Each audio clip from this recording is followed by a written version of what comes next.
We are continuously presented with opportunities in business. Some are good, some are not so good. Jody Holland joins us today to talk about the framework for approaching opportunity. Well, this is very positive, right? Approaching opportunity. Absolutely. How do we do that? I tell you what, we got lots of opportunity going on in our world right now. So as you start thinking about what you're going to do, the first thing that you want to ask yourself is, what is the actual outcome that I'm looking for? So often when we're looking at opportunities, we go, oh, that sounds amazing, let's do that. But we're not really clear on what the outcome should be. So if you back up from the opportunity and say, if I do this, what outcome should I be achieving? I think that helps tremendously. The second thing that we do is we look at the purpose. I use a filter word every year in my business, just a way to go, okay, as I'm going through the year, like this year, my word is refine. So I'm continuously trying to refine the things that I do, make more sense. I need to know that what opportunity is in front of me fits the purpose of what I'm trying to actually accomplish. Okay. Once you have those two, then and only then can you focus on your strategy. Now your strategy is like baking a cake, or look at Chef Bud with some of the recipes. You're going to do, if you do step 1, 2, 3, 4, 5, you do it in exact order, you should get a very predictable outcome. But if people don't understand the purpose of doing it, and they don't understand, kind of that emotional reasoning, they're not going to follow a strategy at all. Now, the fourth piece is the one that a lot of people skip. They skip measurement. As we get in there and we start doing things, but we don't necessarily want to know if it's working or if it's not working.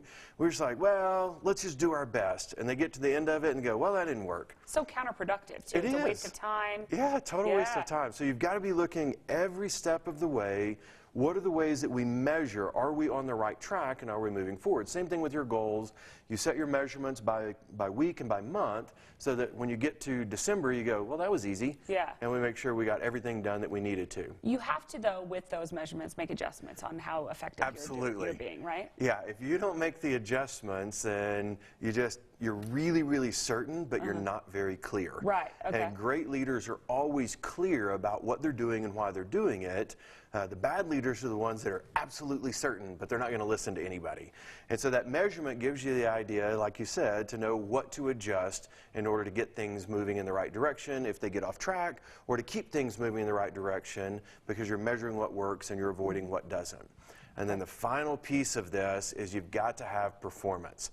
In everything that we do, if it's not getting those performance outcomes, because we started with outcomes, if we're not able to actually achieve that, it will not matter whatsoever what we did. It has to be tied to actual performance within the company. After all, the job of a leader is to accomplish great things through other people. That's performance. Okay, makes a lot of sense. Very good. Now, you've got a new website we want to talk about. I do have a new website. It's called psycheofsuccess.com, and it's an e-learning site.